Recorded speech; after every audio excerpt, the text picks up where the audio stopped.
Look, this investment guru's tips will double your money. Just claim the offer. Double your money from any random group. Pay attention. Promising double returns, they'll lure you in tight. Unverified groups will send fake tips overnight, emptying your pockets before you can fight. Well said! Well said! Well said! SEBI and NSE advise consult only SEBI registered advisors and make payments only to verified accounts or UPI IDs. An investor awareness initiative by SEBI and NSE. Presented by National Stock Exchange. Co-presented by Canara Bank. Together we can.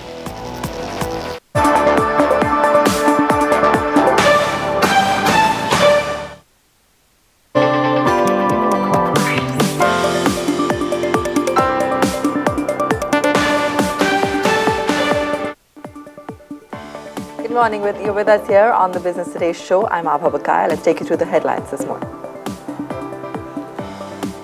Big relief for air passengers. Tickets can be modified or cancelled within 48 hours of booking without extra charges. Correction in a name is also allowed without fees if done within 24 hours of booking the ticket.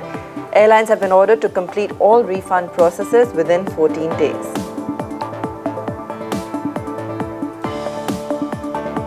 Major cross-connection in the telecom space with messaging giants WhatsApp and Google challenging the government's new SIM-binding rules. They've called them unconstitutional and beyond the powers of the telecom ministry. The government had yesterday set Saturday as the deadline for SIM binding.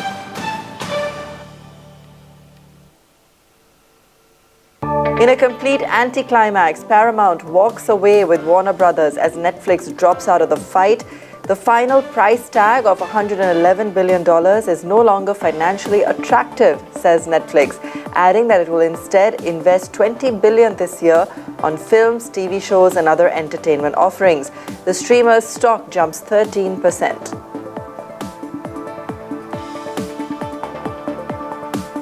SEBI changes the rules of the game for gold and silver ETFs. Notification says prices of exchange-traded funds must now be linked to spot prices in India rather than the London bullion market. The move ensures valuations reflect domestic market conditions. Markets, meanwhile, waiting anxiously for the big Q3 GDP numbers revealed this evening. All right. And remember, Asian markets are largely down, still nervous over the overall impact of AI on the industry. Some nervousness also on D Street, with FIs selling now 3,500 crores of equity yesterday. All right, let's take you through in detail the new rules. The DGCA, the aviation regulator, has rolled out sweeping changes to strengthen passenger rights and crack down on air ticket refund delays.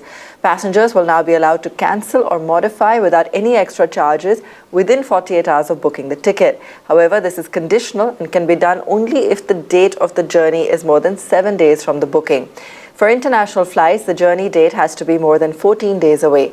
Minor modifications in names can also be made within 24 hours of booking the ticket. The move comes amid rising passenger complaints and follows high-profile refund disputes during last year's flight disruptions.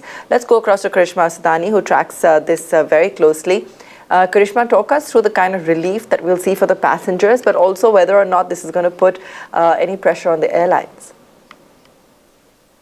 Aabha, like you mentioned, the relaxations do come in as a major relief, but they come in with some limitations, especially on the fact that if your journey is in the next 7 days for domestic and 15 days in international, then these relaxations are not very helpful to you. But keeping in mind what really happened with the whole Indigo crisis back in December, officials have hinted that DGCA via airlines was intimidated that more than 25,000 complaints were on an average coming on a monthly basis in terms of the cancellation, hefty cancellation fees that were being imposed by the airlines and also by the OTAs. So DGCA wanted to do this for the benefit of a lot of consumers who, in fact, a lot of consumers who make travel plans 2 to 3 months ahead. Sometimes they may have to change, sometimes they may have to reschedule, cancel, or even changes in terms of their personal details like name or surname, usually taken a lot of red tapeism in order to get corrected. Hence, DGCA's relaxation in the CAR rules come in order to, of course, bring relief to the consumers. All right, thanks for that, Karishma.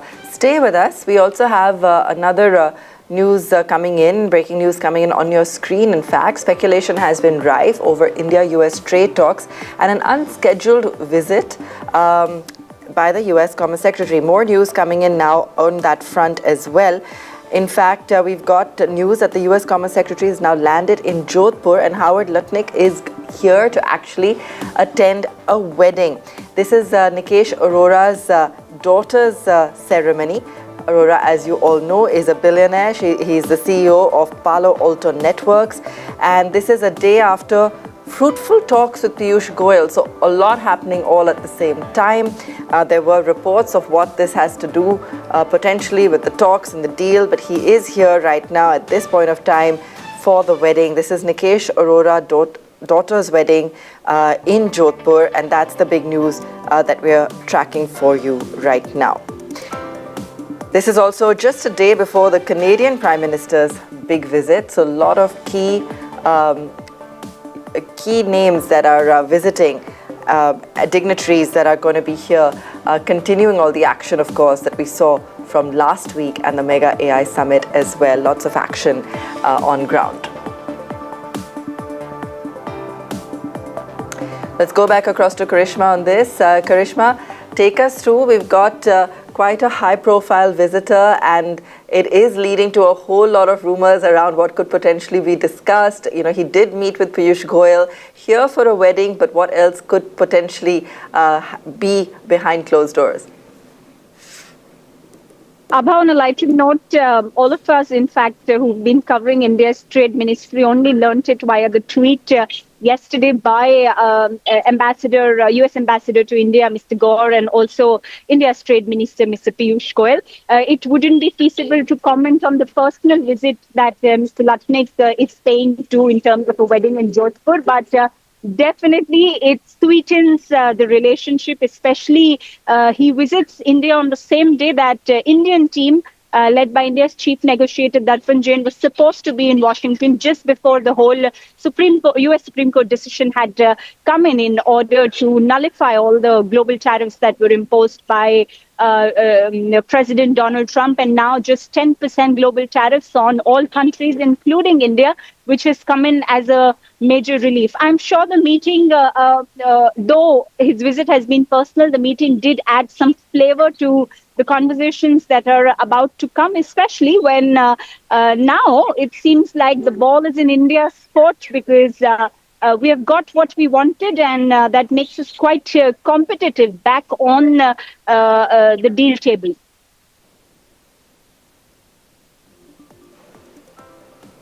All right, Karishma, thanks so much for joining us with that. Exciting times and lots of smiles there. Yes, you know, of course, Lutnick is here for a lighter occasion, but clearly now that all things are on track with regards to the trade deal, at least with India, things seem to be on a better footing there. Lots of key dignitaries visiting. We've got that big high-profile wedding in Jodhpur. We also have the Canadian PM visiting this week. So we will, of course, continue to track all of the developments as they roll out.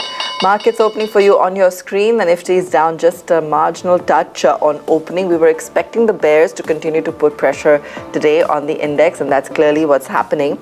And the Bank Nifty also down by 0.5%. Let's pull up the gainers and losers for you as well. Take a look at where some of the pressure is coming in from this morning. But clearly, we're not seeing too much respite. IT is actually looking all right and keeping some amount of support for the index. Infitech, Mahindra, HCL Tech up about 2% right now. So clearly that's where the support's coming from. And this is contrary to whatever we saw on Wall Street overnight. So IT, some amount of perhaps buying at lower levels that's coming in. But financials, clearly where some of the pressure is today. Shriram Finance, Bajaj Finserv, some of the key banking names also. That's really where the pressure continues. M&M also on that list. And we'll continue to take you through some of the losers there on your screen as well. Let me welcome in Shailendra Bhatnagar and Mayuresh Joshi joining us on the show today. Shail, let me come to you first on opening ticks and take a look at really how we're positioned for the day. Good morning to you, Aabha, and to Mayuresh. A warm welcome to everyone who's watching us. Well, it's a volatile session, as has been for the last many weeks as far as the Nifty is concerned, as also the Bank Nifty. So we'll ignore these two indices, but focus on sectors which are showing very strong moves. So look at PSU banks, look at metals, look at the FinServ space, something that you've just marked.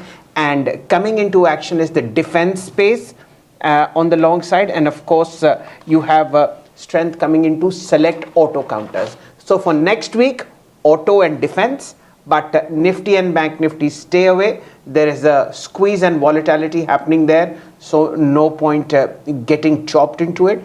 But lots of action on Bharat Forge, Cummins, as also a lot of small public sector banks, Aabha. Okay, that's where the action is. I'm just taking a look at the losers as well. It's financials through and through. In fact, L&T Finance is down almost 5%. It's we're seeing financials losing ground altogether, but some of them are definitely seeing deeper cuts than the others. Mayuresh, good morning. What do you feel is happening here? And while we're waiting for financials to pick up, why are they the first to feel the brunt of the bears? Good morning, Aabha. Morning, Shell. I think they have run up quite significantly as well. So I think there is some element of either profit booking happening partially on these counters or some element of a sectoral churn, or the beginning of a sectoral churn. Obviously, I think within that, PSU banks have done exceptionally well, Aabha. So I think it's an element where I think some money is being taken off the table.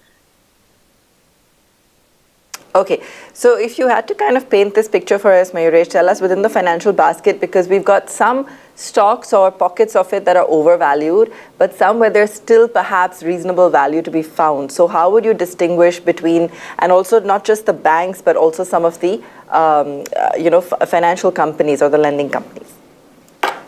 No, absolutely. So I think if you probably look at the private financial banking space, our own sense is that numbers have been relatively better and stable in Q3, and they should probably sustain the structural growth that we are probably looking at.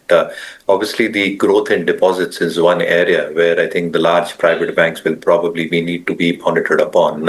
But generally, I think banks like ICICI Bank, Axis Bank have had a steady state show. When it probably comes to the PSU space, I think the outperformance has been pretty stellar, as I said. However, I think the valuations still look reasonable compared to the private space. So I think, is there a good enough scope in terms of risk-reward parameters? Absolutely, yes. Numbers have been pretty steady state and stable as well across the pack, whether it's larger PSU banks or the mid-sized ones. And therefore, I think from a risk-reward perspective, PSU banks probably still look very attractive. When it comes to NBFCs, and within NBFCs, if you probably look at the larger NBFCs like Shriram Finance, Bajaj Finance as an example, I think they've also posted these set of numbers. Obviously, valuations are a tad bit on the higher side in terms of price to book multiples if we take an FY27 exit. But if they continue with the capital adequacy that they've got, with the kind of risk monitoring parameters that they probably carry out with, and the expectations in terms of significant credit deposit growth, I think they might still continue doing well compared to the second tier NBFCs because of all these facts put together. Housing finance companies, I'll be a little bit on the sidelines as we speak. All right, great. Thanks so much, Mayuresh, for putting that into perspective with us. Shell, what else are you picking up from the broader markets? Anything that's looking very active on volumes today? Aabha, I think I'll pay attention to the IT sector ETF. This is the Nippon India ITBs, better known as simply ITBs. 4 weeks of successive fall and some sensible, buying emanating. We've seen the ETF correct from 49 rupees all the way down to 33 rupees over a span of about a year or so. So for sensible long-term investors who are, practically oriented, IT is not going to disappear from our lives where valuations have corrected. So ITBs make imminent sense in terms of buying piecemeal via SIP, less than 1% of your overall portfolio. And the ETF is the best way to go through it. If you are really interested in a single stock, let it be Oracle Financial Services. but Mayuresh is better placed to comment on OFSS than me in terms of the fundamental strength. But here is a company which was available at 13,241 in the month of December 2024, now at less than half, 7,000. Okay, Mayuresh, let me get some of your top picks then. We're always asking on some of those trending pockets, but where are you finding value in these markets? We've been stuck in this range-bound piece, and I think for the broader markets, it's possibly even worse. But have you found some bright spots that you're counting on? So I think a couple of ideas which we added to our swing portfolios, Aabha, is one is TCL products. Our take is that the expanded capacities that they've done in Vietnam, when it comes to the freeze-dried packs, I think they should be steps in the right directions, catering to markets both in Europe and America, with a lot of clarity happening or expected to happen in terms of tariffs. Assuming that once this 15% is over the next few months, I think you've got markets which are competitive, and therefore with pricing remaining extremely competitive as we speak, I think the volume packs should probably show a steady state uptick. The retail brand is doing well. The expectations of margins staying in the 19-20% band or improving thereafter also looks to be a plausible case. Balance sheet looks to be very, very strong. So I think this is one idea which we probably added to our swing portfolios. The other one which we're keeping on our watch list on pullbacks is a stock called TD Power. Obviously, the stock has done exceptionally well over the last 2 years. But if you look at Q3 numbers, and if you probably look at the commentary going forward, they're probably expecting to end FY26 with an 1,800 crore top line, which means another 550 odd crores. For TD Power, sorry, if I would have spelled it wrong, it's not CG Power, TD Power. And then thereafter, I think in the next financial year, they're looking at 100 crores in terms of top line, with margins at 19%. The expectation largely is that they might end this year at 340 crores EBITDA, probably in excess of 400 crores next year. Large chunk of that coming through exports. And the two central pivotal themes, one, data centers and power equipment, which can do wonders for TD Power because of the kind of the business model that they've got in terms of supplying generators to both turbines as well as engines, which will remain the basic component required in terms of all these elements together. And therefore, I think though valuations stay on the higher side, I think earnings might justify valuations if one goes by the management commentary and expectations. Okay. Great. I think it's always good to get a breakdown of how you're thinking about some of these companies, and TD Power Systems. That's the one Mayuresh has highlighted on your screen and up about 4% today as well. Now, a major legal battle is brewing between the government and some of the world's biggest messaging platforms. An industry body representing WhatsApp, Google and others has challenged the new SIM binding mandate, calling it ultra-vires and an overreach of telecom regulation. With enforcement just a day away, the standoff could determine how far India can go in reshaping the architecture of global messaging apps. From tomorrow, SIM binding is mandatory for all telecom operators. This means messaging platforms such as WhatsApp, Telegram and Signal will not work on devices if they're not linked to an active SIM card. The government says SIM binding is necessary to curb cyber fraud, country and digital scams. From the 1st of March, messaging apps must ensure that user accounts remain linked to an active SIM, and if the SIM becomes inactive, the app may stop functioning. For more on this, we're joined by Aishwarya Patil. Aishwarya, take us through the new rules, the implementation, how serious are they about 1st of March, and the kind of pushback they're potentially seeing. Well, 28th Feb technically is the deadline for all of these applications such as WhatsApp, RTI, Snapchat, ShareChat, Josh. These are just some of the applications, messaging applications that India uses. They're all supposed to be complying with the SIM binding norms from 28th Feb, that is tomorrow. In fact, in a recent press conference, Union Minister Jyotiraditya Scindia has made it clear that he will not be pushing the deadline, and that means all of these applications will have to comply. Now, when they do comply, what does that mean? What really happens for users like you and me? The app services stop if the registered SIM is not installed or is not inside your particular device that you're using. And that has to be connected to some of these applications, of course, the registered mobile number that you have been using so far. mandatory SIM binding for messaging applications. So all of these applications will need mandatory SIM binding from tomorrow onwards. The app offering web access have been asked to enforce a periodic logout. So if you and I are using WhatsApp web, every 6 hours we will have to log out and re-log in. That's the new norm as far as SIM binding rules are concerned. And in 120 days, which is just a couple of days from now, by March 28th, all of these applications will have to submit a report as to what changes have been done and whether these SIM binding rules have been complied with or not. As far as the other side of the table is concerned, this is all, of course, from the ministry side and from the DOT side, these are the compliance rules that have been told to them.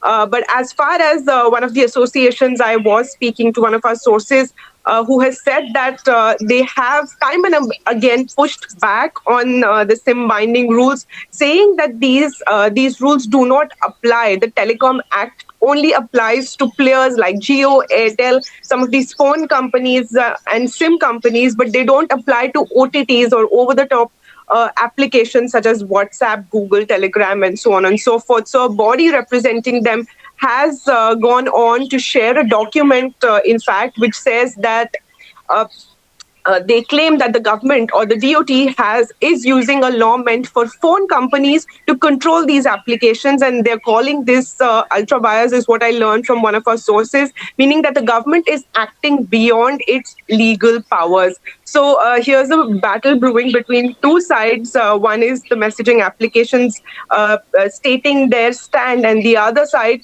the government saying that there will be no pushing of this particular deadline of Feb 28th. So let's see what happens and whether we do have to log in or log out. Aishwarya, thank you for that and for taking us through all the details of really what's happening there with this issue. We are afraid we're completely out of time, so we'll leave it there. Do tune in once again at 3 p.m. for market closing. Right now, it's a slow start, 100 points down. Bears are clearly in control, and we'll see what happens as we close the day a little later in the afternoon. Thanks for watching.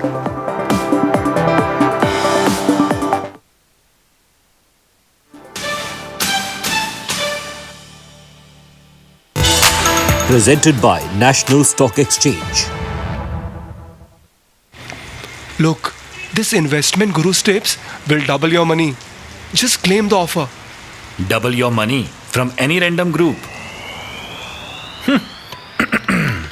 Pay attention. Promising double returns, they'll lure you in tight. Unverified groups will send fake tips overnight, emptying your pockets before you can fight. Visit! SEBI and NSE advise, consult only SEBI registered advisors and make payments only to verified accounts or UPI IDs. An investor awareness initiative by SEBI and NSE.